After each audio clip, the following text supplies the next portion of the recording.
Selamat siang semuanya, kami dari kelompok 10 akan menjelaskan materi dengan judul kecurangan. Sebelum kami menjelaskan materi ini, saya akan memperkenalkan anggota kelompok saya. Saya sendiri, Neta Relina, ada Friska Yulianti, Sulis Mayuni, dan Derni Sartika. Saya akan menjelaskan tentang jenis-jenis kecurangan. Sebelum kita masuk ke jenis-jenis kecurangan ini, kita harus mengetahui dulu, apa sih itu kecurangan? Kecurangan dalam audit adalah salah saji terhadap laporan keuangan yang disengaja. Kecurangan ini terbagi menjadi dua jenis. Yang pertama, pelaporan keuangan yang curang dan penyalahgunaan aset. Pelaporan keuangan yang curang adalah salah saji atau pengabaian jumlah atau pengungkapan yang disengaja dengan maksud menipu para pemakai laporan keuangan ini.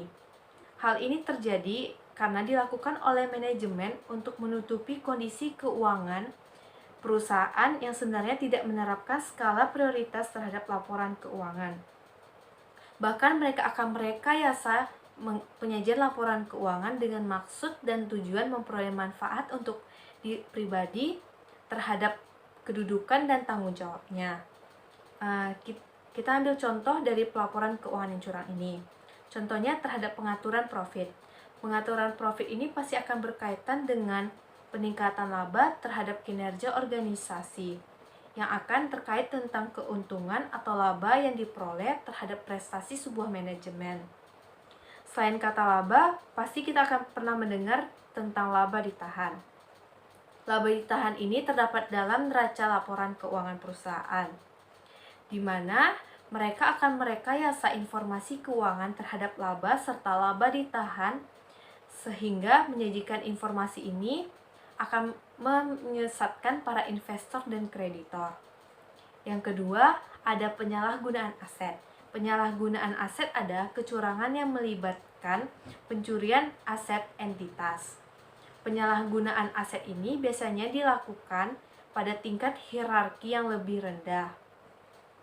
Penyalahgunaan aset ini meliputi penggelapan, pencurian harta perusahaan, atau biasanya disebut dengan aset tetap oleh pihak eksternal dan internal dari perusahaan ini. Dari dua jenis kecurangan ini, yang biasanya sering dipakai yaitu penyalahgunaan aset. Kita ambil contoh di mana terjadinya penggandaan harga pembelian atau tingkat kenaikan harga.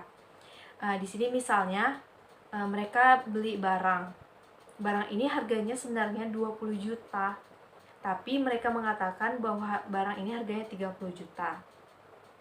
Yang kedua, ada pembelian aset yang tidak pernah terjadi atau disebut pencurian aset.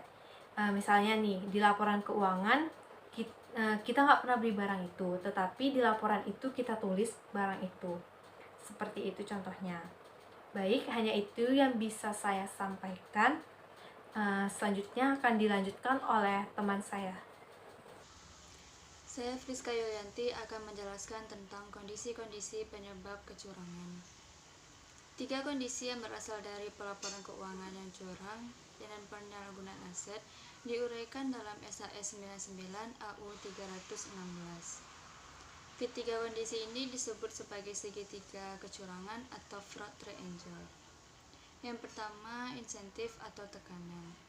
Di sini manajemen atau pegawai merasakan insentif atau tekanan untuk melakukan kecurangan. Yang kedua, kesempatan. Merupakan situasi yang membuka kesempatan bagi manajemen atau pegawai untuk melakukan kecurangan. Yang ketiga, sikap atau rasionalisasi. Di sini ada sikap, karakter, atau serangkaian nilai-nilai yang etis yang membolehkan manajemen atau pegawai untuk melakukan tindakan yang tidak jujur, atau mereka berada dalam lingkungan yang cukup menekan sehingga mereka merasionalisasikan tindakan tidak terjujur. Dalam segitiga kecurangan, pelaporan keuangan yang curang dan penyalahgunaan aset terbagi pada 3 kondisi yang sama tetapi faktor risikonya berbeda. Faktor-faktor risiko untuk pelaporan keuangan yang curang. Yang pertama, pada insentif atau tekanan. Insentif yang umum bagi perusahaan untuk memanipulasi keuangan adalah menurunkan prospek keuangan perusahaan. Contohnya, penurunan laba mungkin mengancam kemampuan perusahaan untuk memperoleh dana pembiayaan. Perusahaan juga mungkin memanipulasi laba untuk memenuhi tolak ukur para analis seperti laba tahun sebelumnya, untuk memenuhi atasan akad utang, atau untuk secara semu untuk menaikkan harga saham. Dalam beberapa kasus, manajemen akan memanipulasi laba hanya untuk menjaga reputasinya. Yang kedua, pada kesempatan. Risiko yang memanipulasi perusahaan yang bergerak dalam industri yang melibatkan pertimbangan dan estimasi yang signifikan akan jauh lebih besar. Contohnya, penilaian persediaan yang mengandung risiko salah saji yang besar bagi perusahaan yang persediaannya tersebar di banyak lokasi. Risiko salah saji persediaan ini semakin meningkat jika persediaan itu menjadi usang. Kelemahan dalam proses akuntansi dan informasi dapat menciptakan kesempatan terjadinya salah saji. Yang ketiga, sikap atau rasionalisasi. Sikap manajemen terhadap pelaporan keuangan merupakan faktor risiko yang sangat penting dalam menilai kemungkinan laporan keuangan yang curang. Jika manajer sangat tidak peduli pada proses keuangan, seperti terlalu cemas mengenai pencapaian perakiraan laba yang dibuat analis, pelaporan keuangan yang curang mungkin dapat terjadi. Karakter manajemen atau serangkaian nilai yang etis mungkin juga mempermudah analis dalam merasionalisasi tindakan yang curang. Selanjutnya, faktor-faktor risiko untuk penyalahgunaan aset. Yang pertama, pada insentif atau tekanan. Tekanan keuangan adalah dorongan yang umum bagi pegawai yang menyalahgunakan aset. Pegawai yang memiliki kewajiban keuangan yang besar atau yang menghadapi masalah penyalahgunaan obat-obatan atau judi mungkin mencuri untuk memenuhi kebutuhan pribadinya. Dalam kasus lainnya, pegawai yang tidak puas mungkin mencuri karena merasa berhak atau bentuk serangan terhadap atasan mereka. Yang kedua, pada kesempatan. Kesempatan untuk mencuri ada di semua perusahaan, tetapi kesempatan itu jauh lebih besar di perusahaan yang memiliki kas yang diakses atau persediaan atau aset yang bernilai lainnya, terutama jika aset itu kecil dan mudah dibawa. Pengendalian internal lemah akan menciptakan kesempatan untuk mencuri. Pemisahan tugas yang tidak memadai merupakan kesempatan bagi pegawai untuk mencuri. Apabila pegawai menangani penyimpanan atau bahkan akses sementara ke aset, sekaligus memegang catatan akuntansi untuk aset itu, timbullah potensi kecurian. Kecurangan lebih umum terjadi dalam perusahaan kecil dan organisasi nirbala, karena lebih sulit bagi entitas tersebut untuk mempertahankan pemisahan tugas yang memadai. Namun, organisasi yang besar pun bisa saja gagal mempertahankan pemisahan tugas yang memadai dalam bidang-bidang yang penting. Yang ketiga, pada sikap atau rasionalisasi. Sikap manajemen terhadap pengendalian dan perilaku etis dapat membuat pegawai serta manajer merasionalisasi pencurian aset.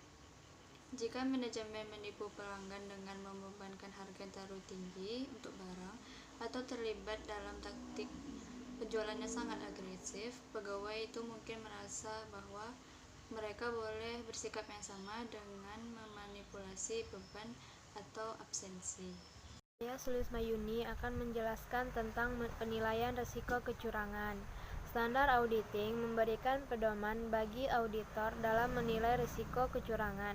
Auditor harus mempertahankan tingkat skeptisisme profesional ketika mempertimbangkan serangkaian informasi yang luas, termasuk faktor-faktor risiko kecurangan, untuk mengidentifikasi dan menanggapi risiko kecurangan. Sebagian besar auditor tidak akan pernah menemui kecurangan yang material selama karirnya. Selain itu, melalui prosedur evaluasi atas penerimaan dan kelanjutan klien, auditor menolak sebagian besar calon klien yang dianggap tidak memiliki kejujuran dan integritas. Dalam menilai risiko kecurangan, ada prosedur yang harus dilakukan. Pertama, pikiran yang selalu mempertanyakan. Standar auditing menekankan agar mempertimbangkan kerentanan klien terhadap kecurangan, tanpa memperdulikan bagaimana keyakinan auditor tentang kemungkinan kecurangan serta kejujuran dan integritas manajemen. Selalu ada risiko bahwa orang yang jujur dapat merasionalisasi tindakan kecurangan apabila insentif atau tekanan untuk melakukannya semakin kuat.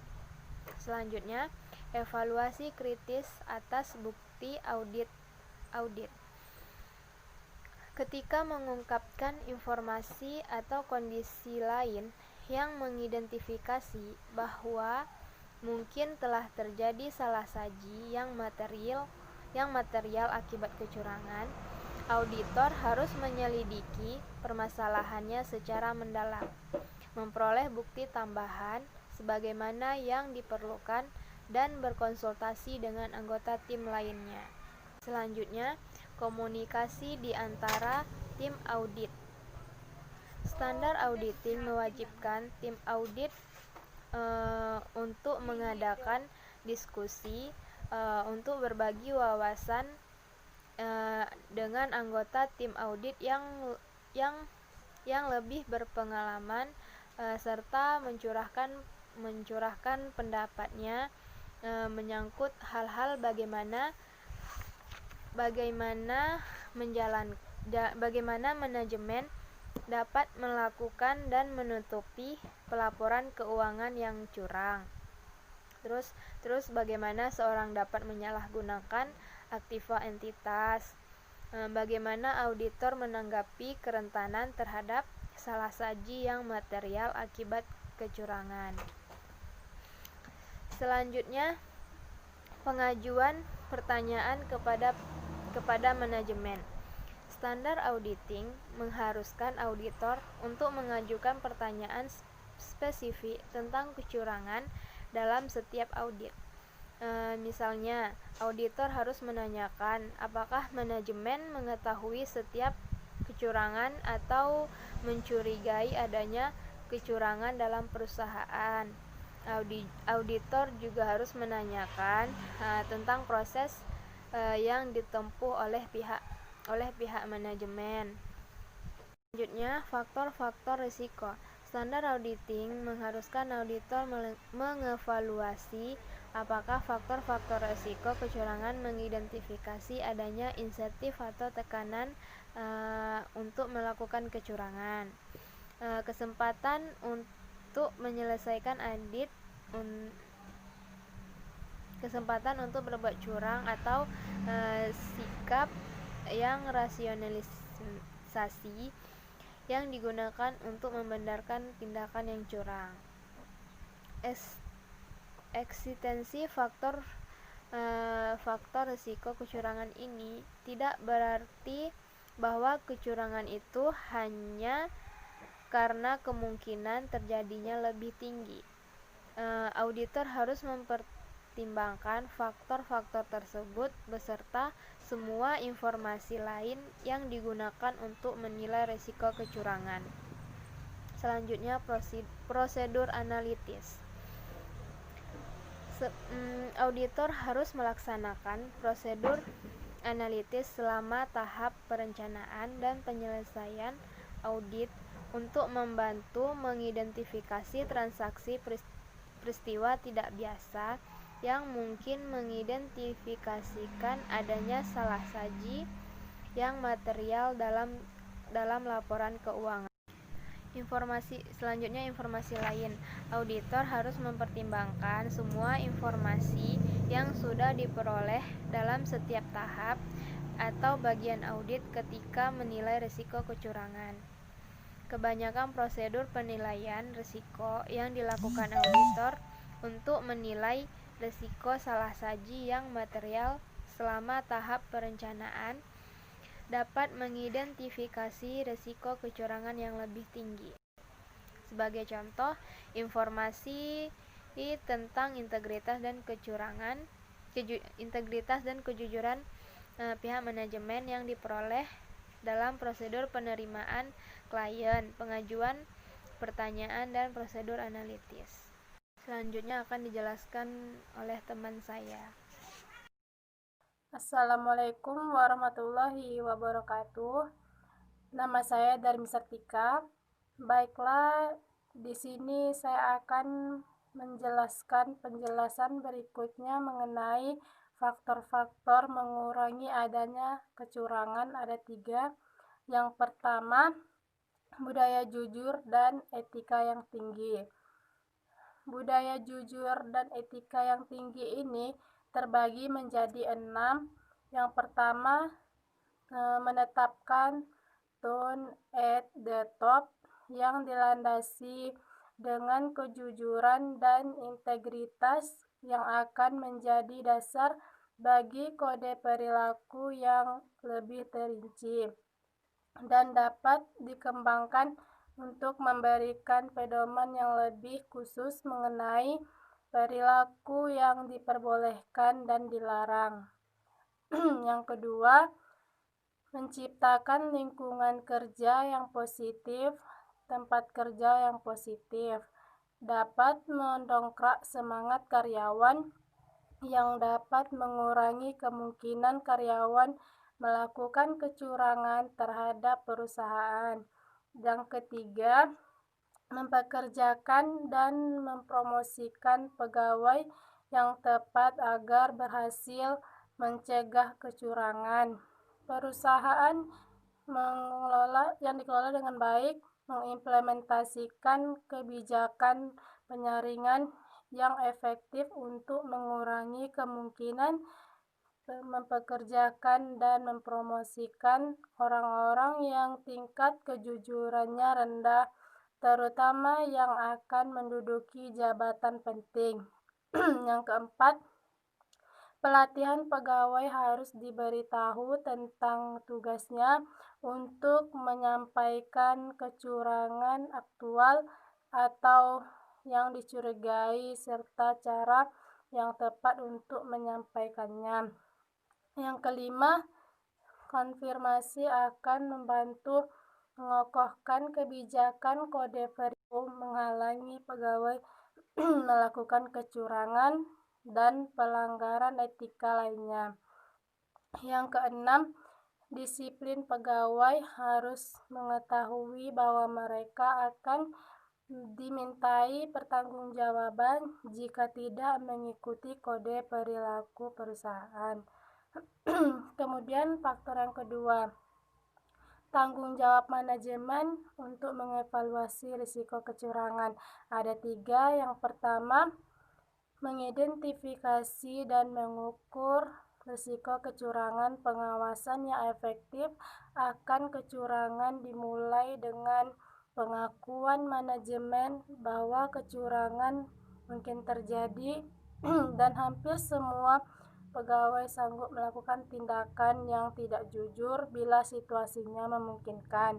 Yang kedua, mengurangi risiko kecurangan.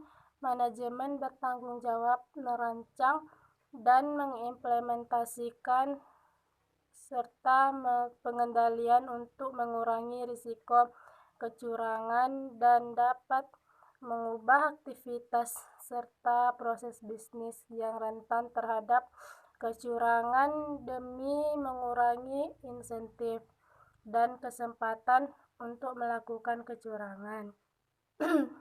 Yang ketiga, memantau program dan pengendalian pencegahan kecurangan untuk bidang-bidang risiko kecurangannya tinggi. Kemudian faktor yang ketiga, pengawasan oleh komite audit, yaitu komite audit mengemban tanggung jawab utama mengawasi peraturan keuangan serta proses pengendalian internal organisasi serta berfungsi sebagai penghalang dilakukannya kecurangan oleh manajemen. tersebut.